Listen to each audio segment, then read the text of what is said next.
At the Crocodile Bay Resort, they offer a wild variety of eco-tours and excursions. On this visit, Jimmy and Luiza choose to ride deep into Costa Rica's jungle.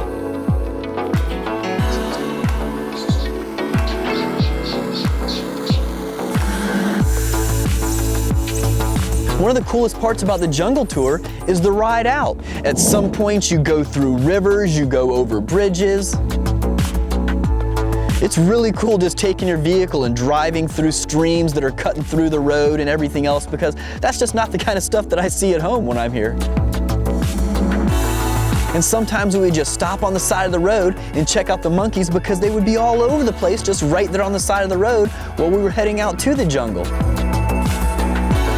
So you were saying these are like one of the smartest monkeys in the world? Yeah, no, this is called a black-handed spider monkeys. They actually have one of the most complex ways of communication.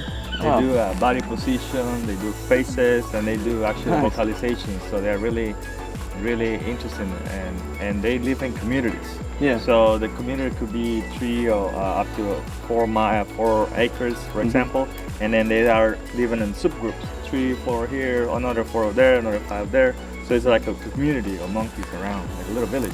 Okay, so do they like fight with the other monkeys? They kind of get their own piece of territory? No, they're in the same troop. They forage. They look for fruits in the different areas.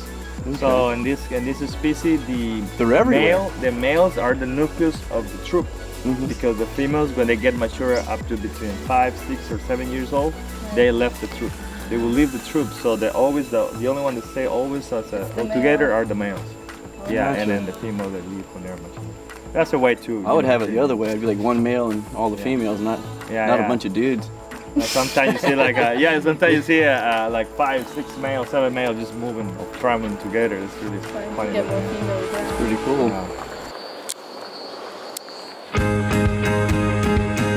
So we got back in the truck and kept going down the road to get closer and closer to the rainforest. They have 4 different species of monkeys in Costa Rica. They have the squirrel monkey, the spider monkey, the howler monkey, and the white-faced monkey. Last year when we were here, we saw all 4 monkeys in one spot. So that's one of the cool things about the Osa Peninsula, is that there's so much wildlife there. Some days you may only see a couple of the species, some days you may see all 4 of them, and some days you may see all 4 of them in the exact same spot. When we got to the end of that long country road, there was like a little stream, and it was kind of like a dead-end area where a tree had fallen down. So Luiza and I got out of the truck and started walking across that little stream to explore and see what was in the area there.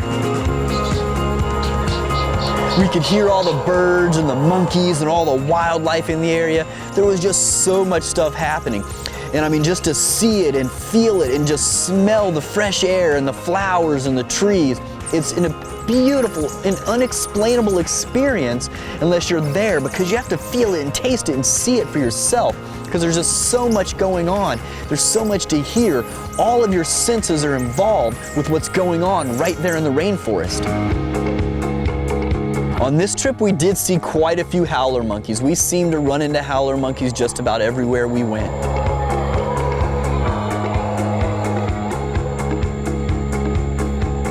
After finishing up some lunch at the end of the road there and seeing some pretty cool wildlife, we packed back into the truck and just went a mile or so down the road to where the beach was, and Dennis got us out at the beach and let us explore a little bit there just to see what was happening.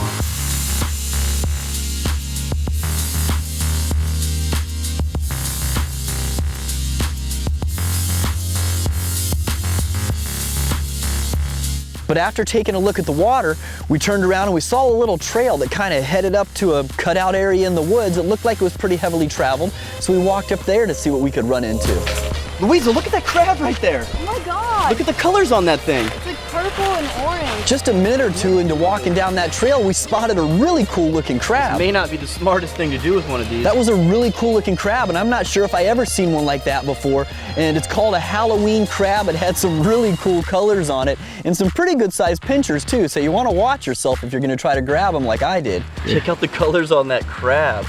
Just bright reds and purple. Unbelievable. Such a neat little crab. Got big old pinchers on them too. I'm actually not holding him very hard. I'm just barely keeping my fingers on there because I don't want him to drop his claws.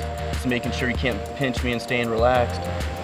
It's a really cool crab. I'm gonna go ahead and let him go. Look at that color, wow. And it's a Halloween crab. A Halloween crab. We saw so many cool things on the jungle trip, from the birds to the monkeys to the crabs and the lizards and frogs and everything else that's out there, and just the scenery in general. The jungle excursion, it is well worth it. I would highly recommend taking one of those jungle excursions with Dennis or Diego or one of the other guys there that they have on site that could take you out on one of those trips, because they really know their stuff and you're gonna see a lot of really cool things while you're out there.